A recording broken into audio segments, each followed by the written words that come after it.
আমার বাংলাদেশ।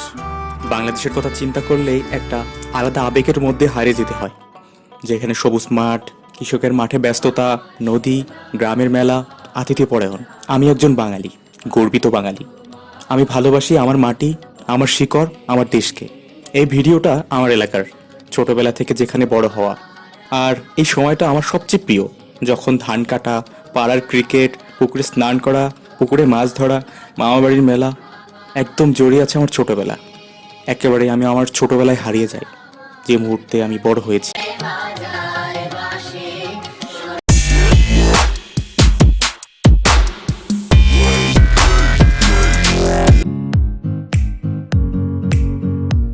সেমিস্টার শেষে বাড়ি ফেরার পথে সবচাইতে রিল্যাক্সের সময় হলো পদ্মা নদী আর পদ্মা সেতু সংযোগ সড়কের সৌন্দর্য। পদ্মা নদীর মাঝে সতেজ বাতাস যেন বাড়ি ফেরার আনন্দ মনটাকে আরো বেশি ভালো করে দেয়। হ্যালো গাইস, কি অবস্থা? সবাই কেমন আছেন? আমি বাড়ি আসলাম গতকাল, আমাদের সেমিস্টার ব্রেক চলছে, তো এর জন্য বাড়ি আসছি। আজকে হচ্ছে কত তারিখ? 26। আচ্ছা, 26 তারিখ, রাইট। আজকে 26 তারিখ, গতকাল আমি বাড়ি আসছি। 25 তারিখ হচ্ছে বাড়ি আসছি। এটা হচ্ছে কি মাস? এপ্রিল। ও আচ্ছা, আমার সেভ করছে। তো এটা হচ্ছে এপ্রিল মাস, আমার সেমিস্টার ব্রেক চলছে, তো বাড়ি আসছি। ও, একটা সমস্যা আছে, সেটা হচ্ছে আমার চুলটা এলোমেলো আর ফেসটাও ঠিক না। এটা ফিল্টার এবং হচ্ছে চুলটা ঠিকঠাক করে আমি ব্যাক করছি।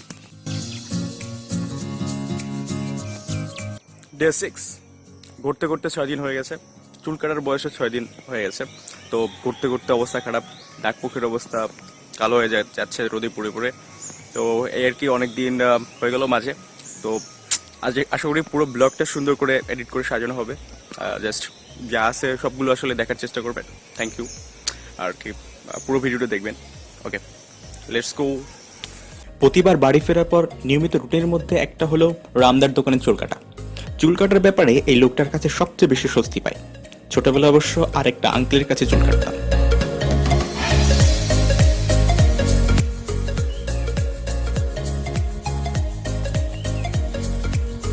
এই জায়গাটার সাথে ছোটবেলার অনেক স্মৃতি জড়িয়ে। তবে একদম যখন ছোট ছিলাম তখন এই বাগানের দিকে আসতে প্রচণ্ড এত সাহস হতো না আর কি আসার। এটা একটা পুরনো বাড়ি, বাড়ির মানুষজন হচ্ছে বাড়ির যে এত জায়গা জমি আছে সব বিক্রি করে তারা ইন্ডিয়া চলে গেছে। এখানে একটা অনেক পুরাতন সাপে দেখা যাচ্ছে। আসলে নিচে ছোটবেলার অনেক অনেক মেমোরি জড়িয়ে।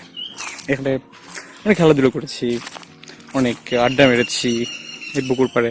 এখানে স্নান করতাম, পুকুরে অবশ্য এখন জল নেই, তো এখানে স্নান করতাম। কাঁঠাল ধরেছে দেখছি। তো বাড়ি আর চারপাশে বাগান, পুরোটাই জায়গা অ্যাকচুয়ালি ফাঁকা, মানুষজনের কোনো অস্তিত্বই নেই। তো হচ্ছে ব্যাপার, এখানে অনেক ছোটবেলার অনেক মেমোরি জড়িত, মানে অনেক অনেক স্মৃতি জড়িয়ে। এই জায়গাগুলোতে প্রচণ্ড খেলা করেছি। সব আসলে পুরোনো কথাগুলো মনে পড়ে।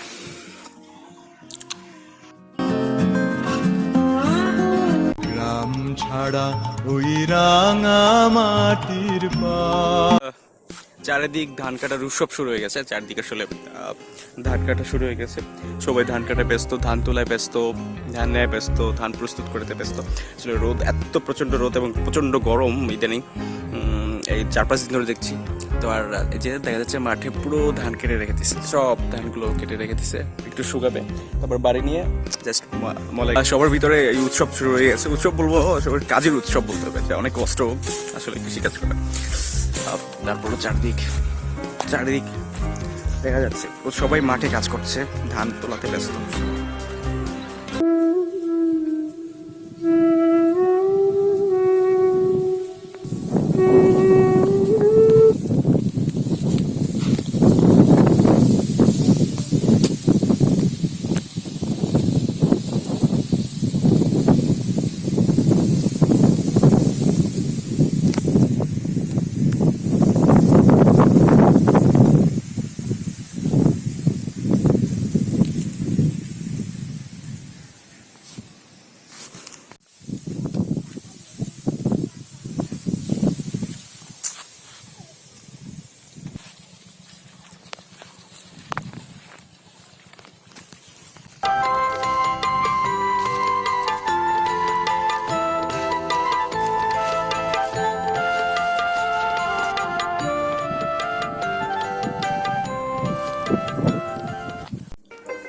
সোনার ধান, সোনালী এই পাকা ধান একজন কৃষক, একজন গৃহস্থের জন্য ভালোবাসা। কৃষি নির্ভর এই বাংলাদেশের কৃষিকাজ অর্থনীতিতে অনেক বড় অবদান রাখছে। বাংলাদেশের মানুষের প্রধান খাদ্য হচ্ছে ভাত, তাই ধানের উৎপাদন এবং ধানের চাষাবাদ সবসময় একটু বেশি। যেদিকে তাকানো যায় চোখে শুধু ধান ক্ষেত চোখে পড়বে, সোনালী ধান ক্ষেত। এই ধান হলো বড় মৌসুমের ধান। অক্টোবর থেকে নভেম্বর মাসে লাগানো হয় এবং এপ্রিল জুন মাসে কাটা হয়, অর্থাৎ বৈশাখ থেকে জ্যৈষ্ঠ মাসে এই ধান কাটা হয়। গৃহস্থ বা কৃষকের বাড়ি ধান আসার আনন্দ একমাত্র তারাই জানে এটা কতটা মধুর।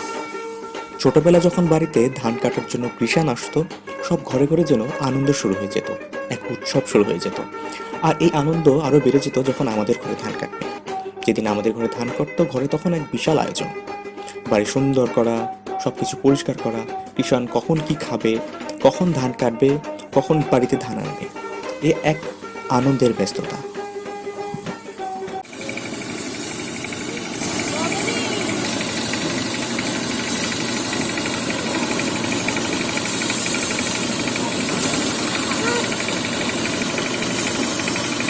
ধান মাড়াই হচ্ছে, বাড়িতে ধান কেটে আনার পর মেশিনের মাধ্যমে ধান মাড়াই করা হয়। আমি আমার ছোটবেলায় গরু দিয়ে ধান মাড়াই করতে দেখেছি। এখন আর অবশ্য গরু দিয়ে ধান মাড়াই করা হয় না।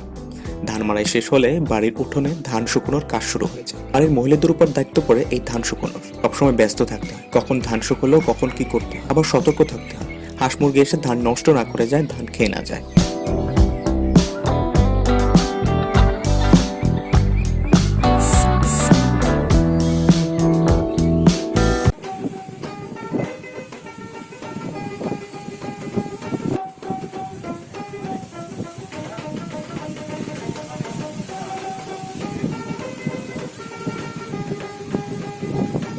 দৃশ্যটা সত্যি দেখার মতো।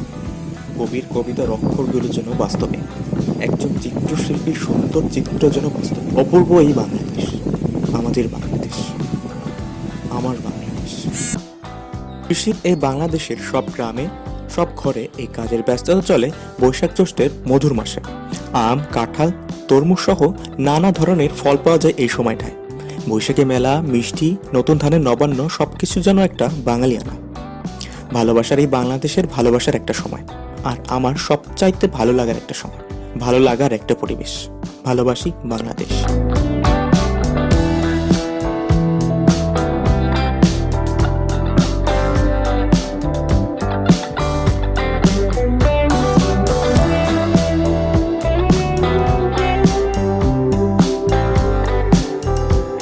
গ্রাম ছাড়া ওই রাঙা মাটির পা। আজকে খেলা হবে, খেলা মাঠে ব্লগে চলে যাবে না। পাড়ার মাঠে ক্রিকেট যেন ছোটবেলার সবচাইতে আনন্দের মুহূর্ত। ঘাসের গন্ধ, ওই ব্যাট বল আমার সবচাইতে প্রিয় জিনিস ছিল। স্বপ্ন দেখতাম মস্ত বড় একটা ক্রিকেটার হব, বল করব, ব্যাট করব, সবাই দেখবে, চারিদিকে নাম ডাক হবে। ওই স্বপ্নই থেকে গেল ছোটবেলার জন্য, কারণ পড়াশোনার চাপে ওই স্বপ্ন আর বাস্তবে রূপ নেয়নি। ছোটবেলার স্বপ্ন ছোটবেলাতেই থেকে গেল।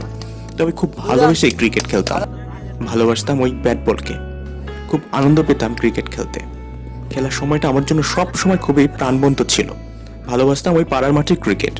অনেকদিন পর সুযোগ হলো ওই ক্রিকেটটা খেলার।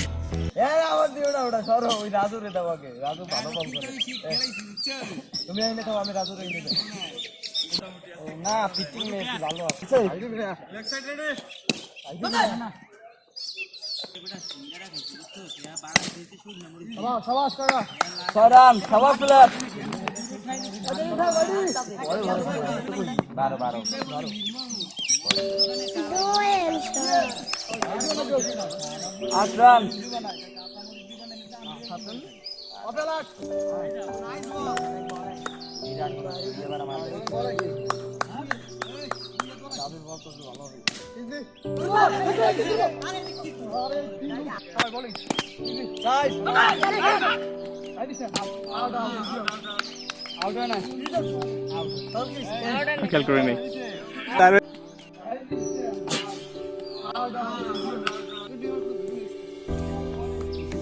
এবার আমার ব্যাটিং এর পালা। ব্যাট হাতে নিলে মনে হয় আমি সচিন টেন্ডুলকার। আমার ছোটবেলার সবচাইতে প্রিয় খেলোয়াড় ছিলেন তিনি, এবং প্রিয় খেলার এটাই ছিল সারাদিন যখন বড় কোনো টুর্নামেন্ট হতো সারাদিন চোখ পড়ে থাকতো ওই টিভির পর্দায়। দেখতাম ক্রিকেট খেলা সারাদিন বসে, কোনো নাওয়া খাওয়া নেই, সারাদিন ওই ক্রিকেট খেলা আর ক্রিকেট নিয়ে পড়ে থাকা।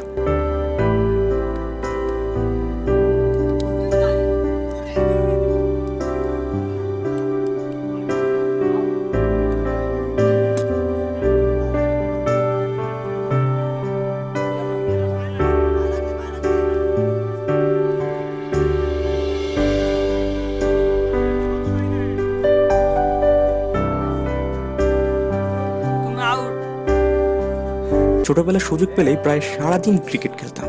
যেদিন স্কুল থাকতো না, ক্লাস থাকতো না, আর কোনো কাজ থাকতো না, সারাদিন ক্রিকেট নিয়ে মেতে থাকা, ওই ব্যাট বল নিয়ে মেতে থাকা। কোনো নাওয়া নেই, কোনো খাওয়া নেই, ক্রিকেট ক্রিকেট। আর যেদিন স্কুল থাকতো বিকেলবেলা বাসায় ফিরতাম, বাসায় ফিরেই ওই মাঠে দৌড়, ব্যাট বল নিয়ে খেলাধুলো করতাম। আর বাসায় ফিরতাম সূর্য মামা যখন অস্ত যেত, তারপর বাসায় ফিরতাম। এ নিয়ে অবশ্য বাসায় অনেক বকাও খেয়েছি ক্রিকেট খেলা নিয়ে, এত কেন ক্রিকেটার হব, কী হবে, সব নিয়ে অনেক বকা খেয়েছি। তবে কে সামনের কার কথা, ক্রিকেট তো ক্রিকেট, ভালোবাসি ক্রিকেট। সময়টা এখন শুধুমাত্র সুখ স্মৃতি হয়ে রয়েছে, আর হয়তো কখনো ফেরা হবে না ওই সময়টাতে, আর হয়তো বকা খাওয়া হবে না, আর হয়তো ক্রিকেট নিয়ে মেতে থাকা হবে না। গ্রাম ছাড়া ওই রাঙা রেডি 1 2 3।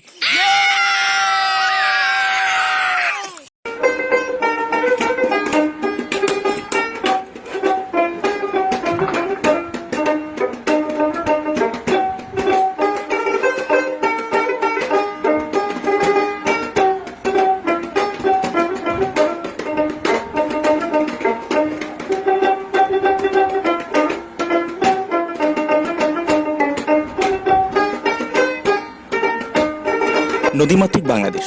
নদী যেন সারা দেশে ছড়িয়ে আছে, যেমনটা মানব শরীরে শিরা ধমনী রক্ত পরিবহন করে মানব শরীরকে সচল রাখে, ঠিক তেমন করেই নদী সারা বাংলাদেশে সকল জায়গা। তাই নদীকে ঘিরে এই বাংলাদেশের অনেক মানুষের জীবিকা। আজ পুকুরে স্নান করব, অনেকদিন পর। পুকুরে স্নান করার আলাদা শান্তি, তা যদি গ্রীষ্মকালে থাকে।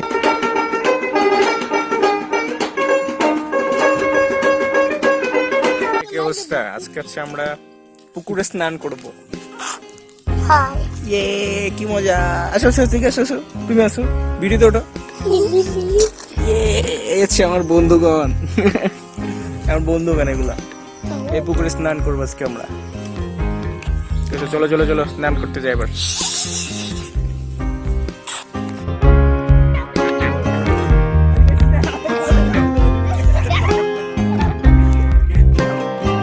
গরমের ভিতরে পুকুরের ঠান্ডা জলে গা ডুবানোর শান্তি অন্যরকম।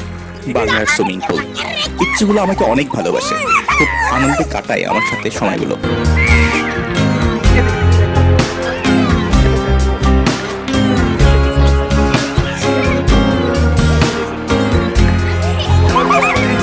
এটাই দুরন্তপাড়া, এটাই শৈশব। গ্রামে বেড়ে ওঠা শৈশবগুলো অনেক আনন্দের। পুকুরে স্নান করা, দিনভর খেলাধুলা, মাছ ধরা, খোলা আকাশ আর অনেক সবুজ।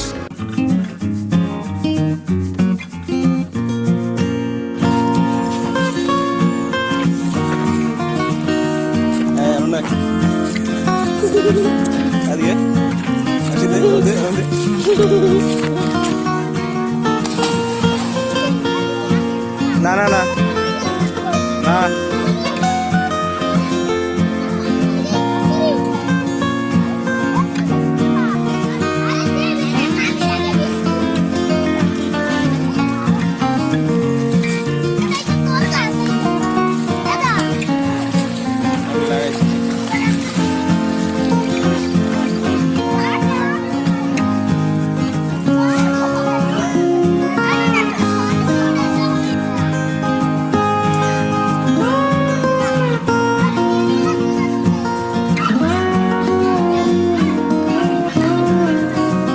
বাড়ির পাশে ছোট্ট একটা পুকুর, কচুরিপানা পরিষ্কার করে মাছ ধরবো আজ। সবাই মিলে মাছ ধরাটা একটা উৎসবের মতো। অনেক সময় ধরে পুকুর পরিষ্কার করলাম, ছোটবেলার কথা মনে পড়লো। আমি ছোটবেলা পুকুর বানাতে খুব পছন্দ করতাম আর অনেক মাছ ছাড়তাম। ছোট পুকুর বানাতাম একা একা, আর অনেক মাছ ছাড়তাম। তাতে সেই মাছগুলো কি করে খেলাধুলো করে সেগুলো দেখতাম চুপ করে, যেন ওরা ডিস্টার্ব না পায়। খুব ভালো লাগতো। আবার বাড়িতে ছোট ছোট পাত্র ছিল, তাতে মাছ রেখে দিতাম, আবার খাবার দিতাম তাদের, আর দেখতাম ওরা কীভাবে খেলাধুলা করছে, কীভাবে ঘুরছে, ভালো লাগতো। আর একটা ব্যাপার আছে, আমরা বাঙালিরা হচ্ছে মাছাভাতি বাঙালি, তাই মাছ ছাড়া একদম চলে না, তো প্রতিবেলা খাওয়ার সাথে মাছ থাকবেই।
গ্রাম ছাড়া ওই রাঙা মাটির পা আমি তিনটা গার্লফ্রেন্ড নিয়ে পড়েছি, আমি ফান্দে বড় জনে কথা বলে ছোট জনে কান্দে।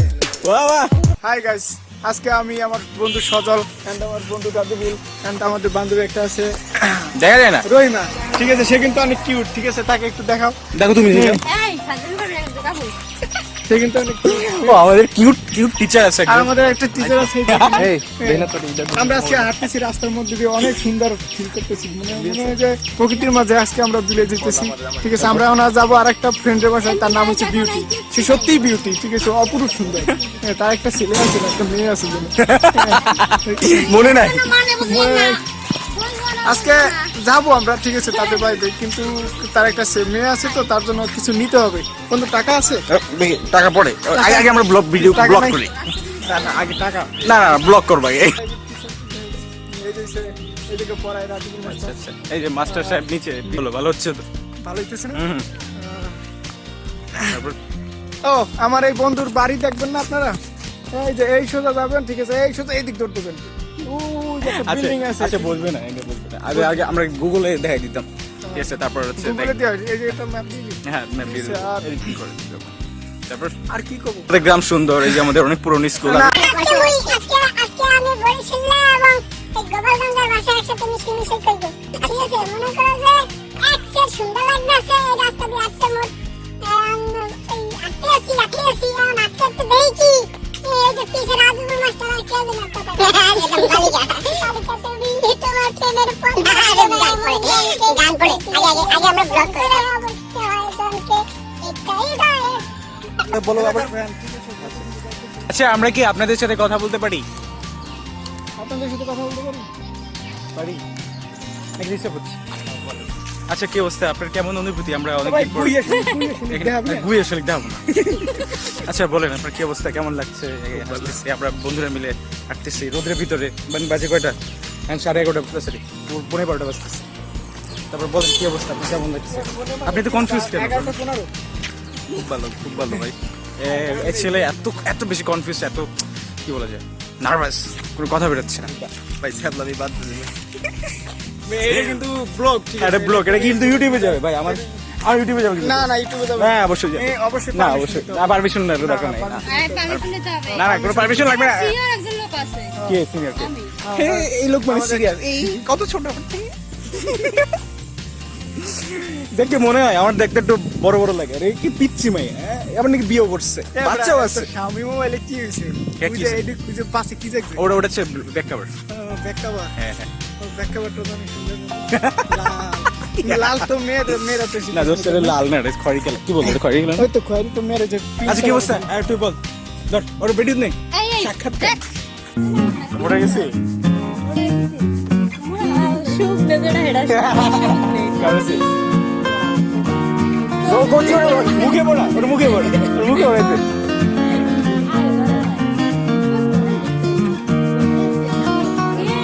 অনেকদিন পর দেখালে যায় স্কুল ফ্রেন্ড, ঝগড়া শুরু করে দিছে। এটার অবস্থা সারা জীবন এইটাই এরকম আনাচে কানাচে বয়ে মায়ের বাড়ির পিছনে বয়ে থাকে। এই যে এই লোকটা একটু ভালো করে দেখাই। আর সেমিস্টার পিক।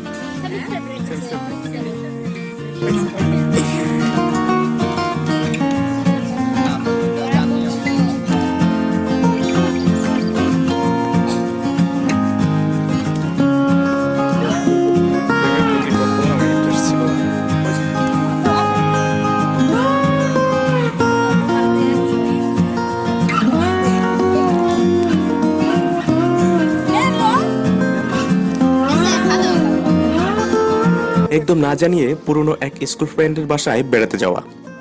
ওর জন্য ব্যাপারটা সত্যি অনেক সারপ্রাইজ ছিল, কারণ হচ্ছে হঠাৎ করে না জানিয়ে কারো বাড়িতে এভাবে চলে যাওয়াটা অনেক বড় সারপ্রাইজ। তা আবার অনেকদিন পর এত স্কুল ফ্রেন্ড ওর বাড়িতে বেড়াতে যাওয়া বা কাউকে সারপ্রাইজ দেওয়া। ওর বিয়ে হয়ে গেছে অনেক আগেই। বেচারিকে সত্যি একটু বিপদে ফেলে দিয়েছিলাম মনে হচ্ছে, তবে যত্ন আতিথেয়তা একটুও কম ছিল না। এত আপ্যায়ন করলো আমাদের জন্য, সত্যি মুগ্ধ করার মতো। একমাত্র বাঙালিদের দ্বারা সম্ভব এত যত্ন, আতিথেয়তা, এত ভালোবাসা দেওয়া। সকাল খাওয়া দাওয়া শেষ করে দিছি। এই আমাদের অনেক পুরাতন বন্ধু। এই লোকটা এর মতো কে কে কার মতো? আচ্ছা আমরা এখন আম্মা খা খাবো, ঠিক আছে? খুব টেস্ট কিন্তু এগুলো। কি বলো কাবুল? খুব খুব বলো। হ্যাঁ জম্মের মতন টেস্ট। এই যে দুজনে তো আমি খাবো না। নে এই একবার নে আরেকবার নে বন্ধু, একবার একটু নে একবার খা। কেমন আছে? সময় মিলে খাবো না। গরমের দিন হচ্ছে, গরমের দিনে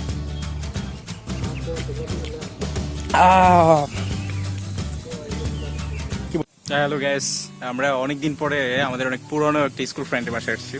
তো পরে গল্পগুলো পড়ছি। তো হচ্ছে আমার বন্ধু কাবুল, আমরা একসাথে স্কুলে পড়াশোনা করছি। ও আমাদের ডেফিনেটলি পড়ে। তার একটা বন্ধু হচ্ছে রাজিবুল, টিচার, এলাকা দিয়ে মাস্টার, সবার মাস্টার, প্রাইভেট টিউশন করে। তো অনেক পরিচিত, ফেমাস সেলিব্রিটি। আচ্ছা যাই বলি, আচ্ছা ওর পাশে দেখাইছি, একটু ভিডিওতে দেখা যাবে। তো ব্যাপারটা কি, গল্পগুলো শেয়ার করছি। তো আমরা হচ্ছে অনেকদিন পরে এক হয়েছি। আমার বন্ধু হচ্ছে রহিমা, তো আসছে একদিন পর ওর জন্য এই আমার বন্ধু, ওর জন্য আসলে সবাই দেখা করতে আসছি। এটা হচ্ছে আমাদের এক বন্ধুর বাসা, ওর নাম হচ্ছে বিউটি। তো ছবিতে সেলফিতে দেখাবো অবশ্য। তো সবাই মিলে এখানে আসছি অনেকক্ষণ ধরে, এদের আলাপ আলোচনা করতে করতে দেখে সময় শেষ। দারুণ একটা ভিউর পিছনে দাঁড়াইয়া, এখানে অনেক সুন্দর গ্রামের, আমাদের গ্রামের একটা সাইড। এটা কি বলে, দক্ষিণ পাড়, গ্রামের ভিতর মুন্সিবাড়ি। আচ্ছা যাক, তো আমাদের এলাকায় তো যাই বলি নাকি, সবই তো গোপালগঞ্জ সব বাংলাদেশ বেটা। আচ্ছা যাক, অনেক মজা করতেছি। তার এই বাড়িতে এমন অবস্থা, আপ্যায়ন অবস্থা যে তো আমাদের যেতে দিবে না খাওয়া দাওয়া না করে। এমন অবস্থা হচ্ছে যে এই বাড়িতে খাওয়া দাওয়া না করেই আচ্ছা আমাদের যাওয়ার অবস্থা নাই। তো দেখি বসে আছি, সবাই মিলে অপেক্ষা করতে আছি, আড্ডা মারতেছি। এই আমার বন্ধু মাঝে মাঝে ডিস্টার্ব করতেছে। খাদক, ঠিক আছে? আবার কোন জায়গায় যদি কয় কি যে সুন্দর, যদি কেউ বলে যে খাই দিতে হবে, তাহলে না খেয়ে যায় না। হ্যাঁ তাই তো। আরে আদর করে কিছু দিলে কি সেগুলো ফেলা যায়? হ্যাঁ ঠিক আছে। ডাবগুলো দেয়া হবে? হ্যাঁ ডাব অনেক সুন্দর ডাব। আমরা ডাবও খাইছি। যাক, দারুণ কিছু সময় কাটাইছি। তো মাস্টার দাঁড়াবে। মাস্টার পড়ে, মাস্টার বইয়ে রয়েছে, মন খারাপ। দেখো আমরা বিয়ে করবো, আমার বিয়েতে সবারই দাও। হ্যাঁ আমরা দাও।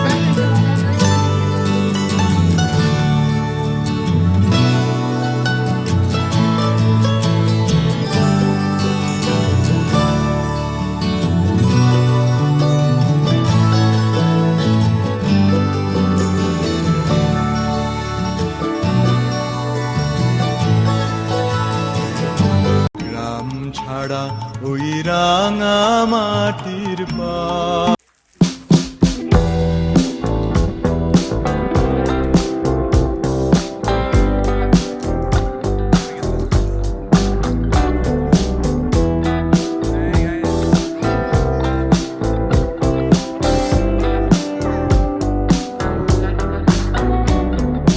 মামা বাড়ি রসের হাড়ি, ছোটবেলার সবচাইতে প্রিয় জায়গা এটা। মামা বাড়ির আশপাশের পরিবেশ, পুকুর, গাছপালা, সবকিছুতে যেন ছোটবেলার সুখ স্মৃতি লেগে আছে।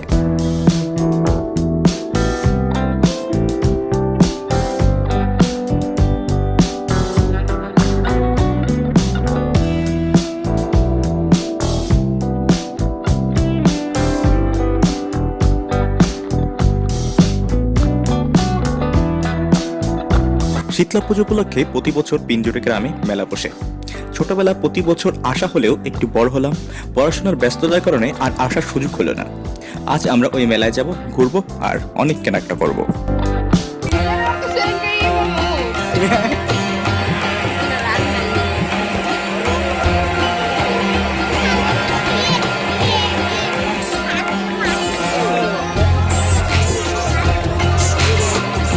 রঙিন মেলা।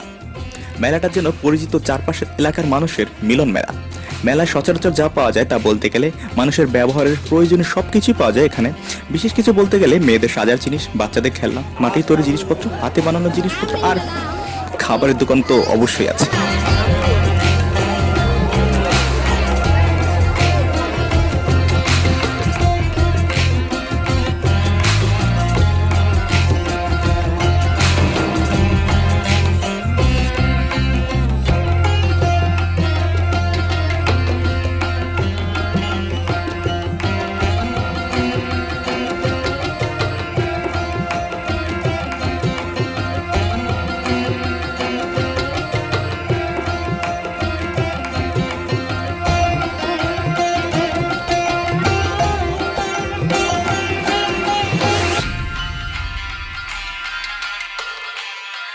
মাটির তৈরি জিনিসপত্র, খেলনা, যাকে আমরা মৃৎশিল্প বলে থাকি, আর এগুলো তৈরি করে মাটির সব মানুষগুলো, কুমার। আমার সবচাইতে প্রিয় জিনিসগুলোর মধ্যে এগুলো একটা। আর প্রতিবার যখন গ্রামের এই মেলাগুলোতে যাই, আমার সঙ্গে এই জিনিসগুলো আনতে কখনো ভুল করি না।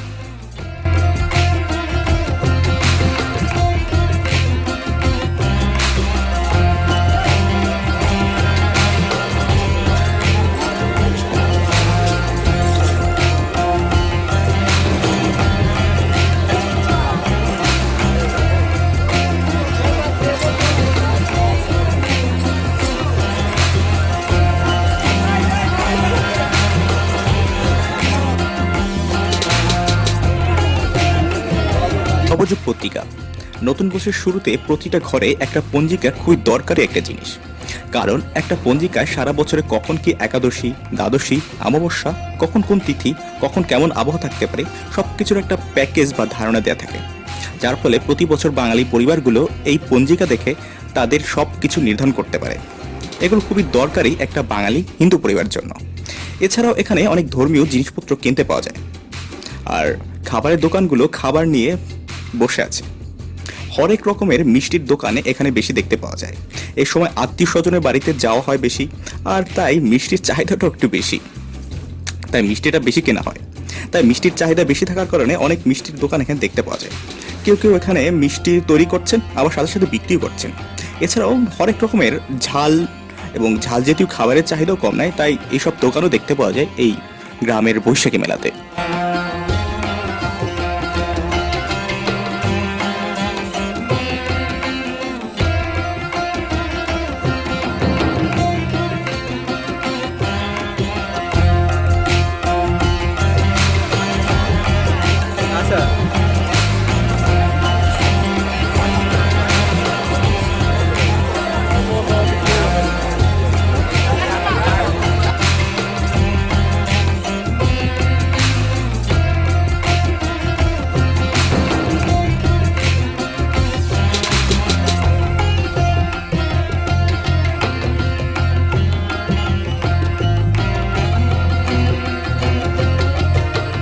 আমরা কিছু তেলে ভাজা খাবার, ফুচকা খেলাম, এরপর তালপাখা কিনলাম। তাল গাছের পাতা দিয়ে তৈরি হয়। এটা গরমের জন্য খুবই দরকারি একটা জিনিস, যেটা হচ্ছে গ্রামে তো অনেক বেশি লোডশেডিং হয়, তার ফলে এই তালপাখাটা খুবই দরকার এখানে মানুষের জন্য। এগুলো কিছু কিনলাম, এরপরে অন্য কিছু কেনাকাটা করলাম এবং কেনাকাটার পরে বাসায় ফেললাম। বৈশাখী গ্রামের মেলা উৎসবের মতোই হয়, আর খুবই দারুণ একটা দিন কাটালাম মামাবাড়ি, বৈশাখী মেলা আর এই দারুণ সময়গুলো নিয়ে।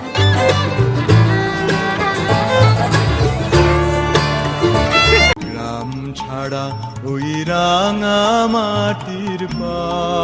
হ্যালো, এ হচ্ছে আমার দিদিমা। আমার দিদিমা কিসের কাজ করতেছে? দিদিমা, ও দিদিমা, এটা কি কাজ করতেছেন? এই যে হ্যাঁ রাইট, এটা কুটির শিল্প। আমি শব্দটা বের করতে পারছিলাম না, আর দিদিমাই সুন্দর করে আমার শব্দটা বের করে দিচ্ছে। এটা হচ্ছে পাটের উপর সুন্দর করে মানে রঙিন রঙিন সুতো দিয়ে কাজ করতেছে। একটা কাজ করতে কত সময় লাগে? দিদিমা হ্যাঁ, একটা সেলাই করতে কত সময় লাগে? এই পুরোটা হ্যাঁ, 1 মাস ধরে। অনেক দিনের ফসল। একটা 1000 টাকা দিলেও তো শোধ হবে না মনে হচ্ছে। এই সমস্যা 1000 টাকা, এইটা লাখ টাকায় পাওয়া যাবে না। আমি এই যে টাকা পয়সা কারণ বানাই আছি, আমি যে সময় চলে যাবো ওইখান তো তোমাকে দিলাম। আমি যে চলিয়ে যাবে না থাকবো, লাখ টাকা দিয়ে ওইখান কিনে আনো দিই, মূল্যটা বাড়বে কত? না না, এত তাড়াতাড়ি তো গেলে হবে না দিদিমা। দিদিমা কিসব কথা আজ বলছে? পয়সা যাবো না একসময়, এত যাবে না এক সময়, তাই তো? ওই জিনিসটা মূল্যটা কত পারবে, যাই আর কোনোদিনে পাওয়া যাবে না। আচ্ছা, তাহলে আমার জন্য ওটা বানাবেন, আমি রেখে দেবো। ওই যে বানাই এটা দিছে, তোমার মারে দি, তোমার মারে যা দেবো সবই তো তোমার শেষ পর্যন্ত তোমারই তো হবে। যদি নষ্ট টষ্ট করে ফেলে, আমি তো না সুন্দর- নষ্ট হবে না, আর একখানা আছে, আমি তো সুন্দর যত্ন করে রেখে দিদিমা। আর একখানা আছে ওইখান যেমন সবসময় কাজ করে, আর যেখান বানাই দিছি ওইখান ছেড়ে দেবে যত্ন করে, ওখান তোমার বউ দেখে আসি। আচ্ছা যাক। দিদিমা সকালে খাওয়াইছে? আমি কই সব দিন যে বৌরি কই দাও বাবু তোমরা খাও না খাও জানি না, আমার কিন্তু কালির মার পেটটা, আমার পেটটা আগে। আচ্ছা ঠিক আছে।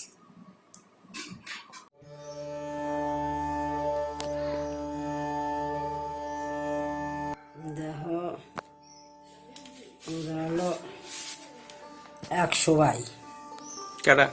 দুর্যোধন, হুম।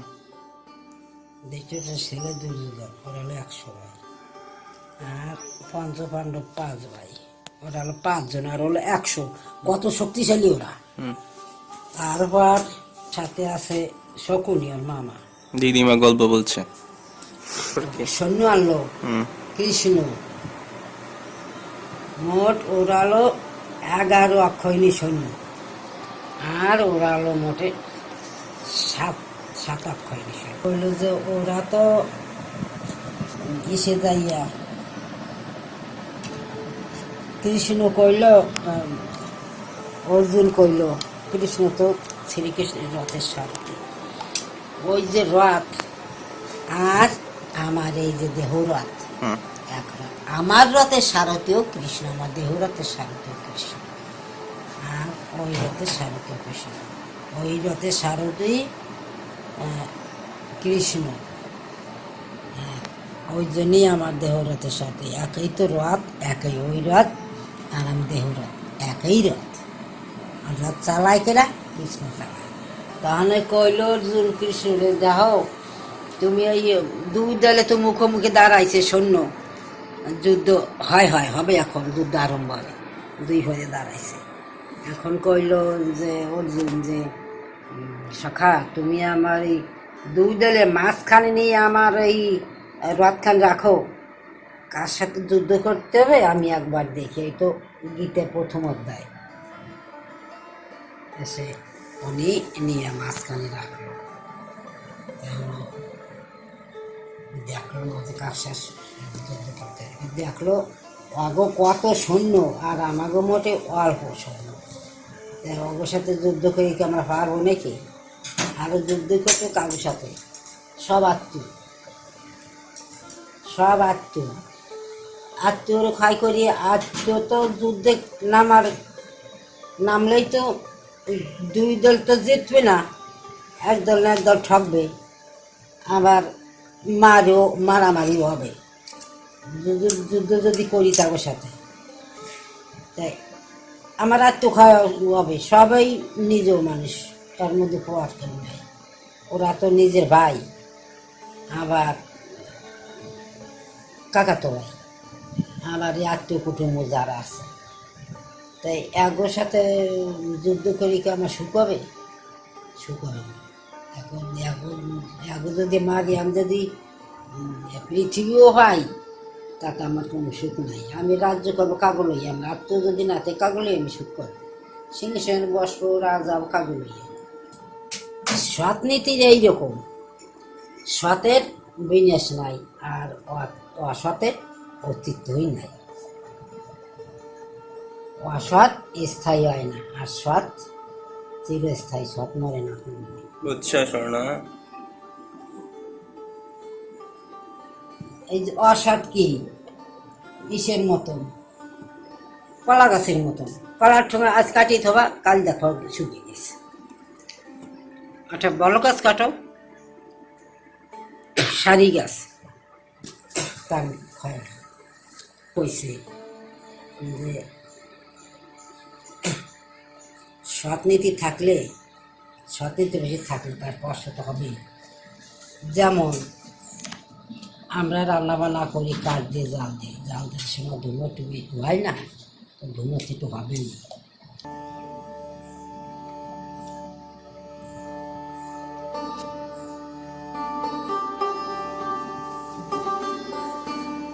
গ্রাম ছাড়া ওই রাঙা মাটির পা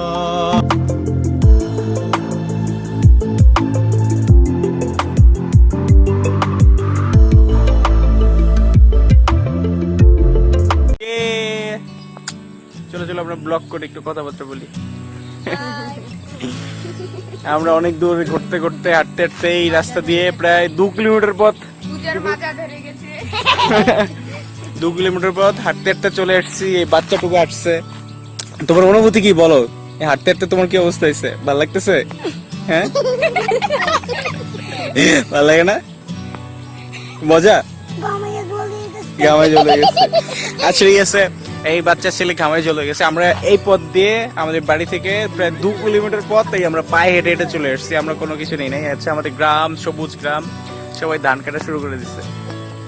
সবাই ধান কাটতেছে, ধান বাড়ি উঠাচ্ছে, সবাই ব্যস্ত। আর এই পাশেও আমাদের গ্রামের অংশ কিছু অনেক সুন্দর সবুজ।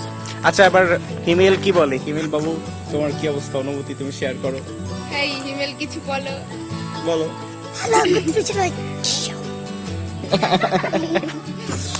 আচ্ছা পূজা বলো, তোমার কি অবস্থা? আমার মাজা ধরে গেছে। এই আমার বোন স্বর্ণা, তুমি কি বলো? আমার খুব ভালো লাগছে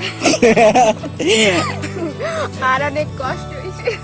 আচ্ছা কষ্ট না করলে এত সুন্দর তো দৃশ্য উপভোগ করা যাবে না। এটা তো ইউটিউবে যাবে, আমার ব্লগ হবে তো। ঠিক আছে, আচ্ছা পরে দেখা যাক। একটু বাতাস টাতাস খাই, বাতাসের অবস্থা দেখা নাই। জ্বর, ফোনই ঝরাবে। ফণি জ্বরের জন্য বাতাস সব থমকে আছে। তো কখন বাতাস আসছে জানি না। অনেকবার কল করা হয়েছে, বাতাসের কোনো খবর নাই। আচ্ছা যাক, অন্নবাবু তোমার কি বেশি কষ্ট হয়েছে?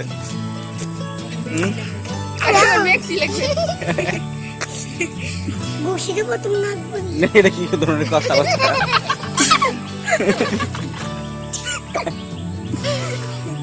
আচ্ছা আচ্ছা, এই যে বট গাছের পাতা দিয়ে হচ্ছে বাতাস নিচ্ছি।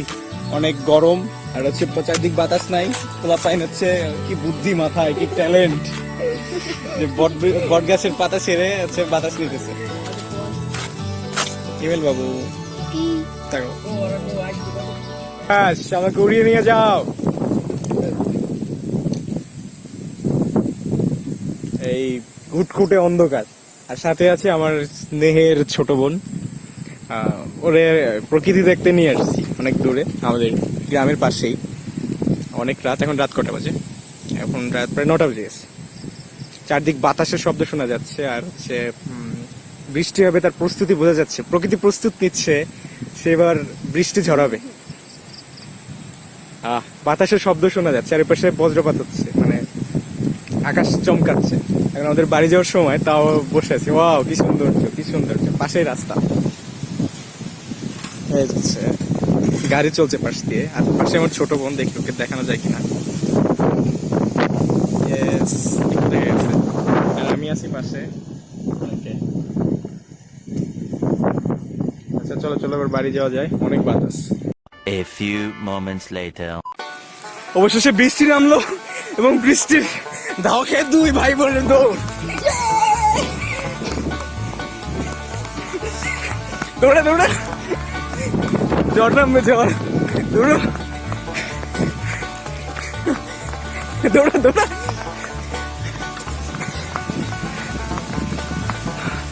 চারিদিকে ধুলাবালি। ও গড, সবাই কাজে ব্যস্ত। ধান, হ্যাঁ কোট কি লাগবে? ধরেন, এক সাইড ধরেন, দেখি না। হ্যাঁ হ্যাঁ ধরেন। বাবু তো ওঠেন।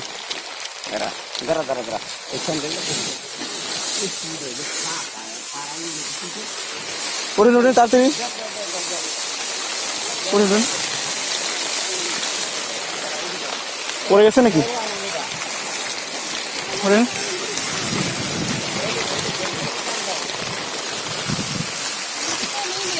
এক সাইড নেন, এক সাইড, ওই সাইড নেন, হ্যাঁ নিয়ে যান, নিয়ে যান।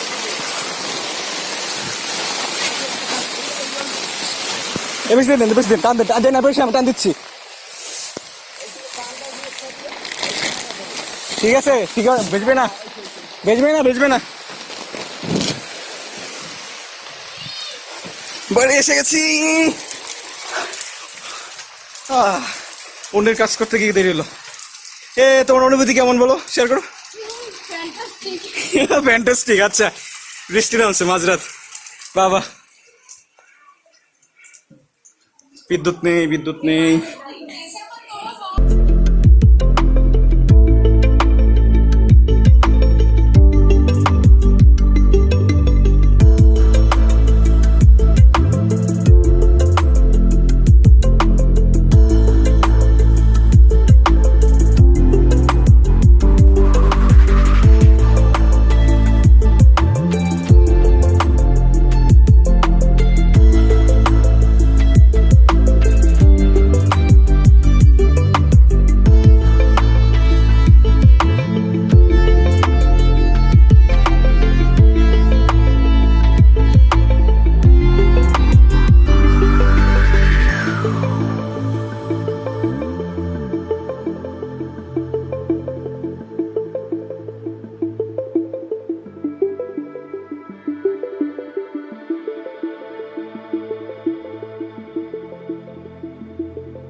আমরা ঘুরতে বেরোয়েছি বিকালবেলা জমির ভিতর, আমাদের জমিটা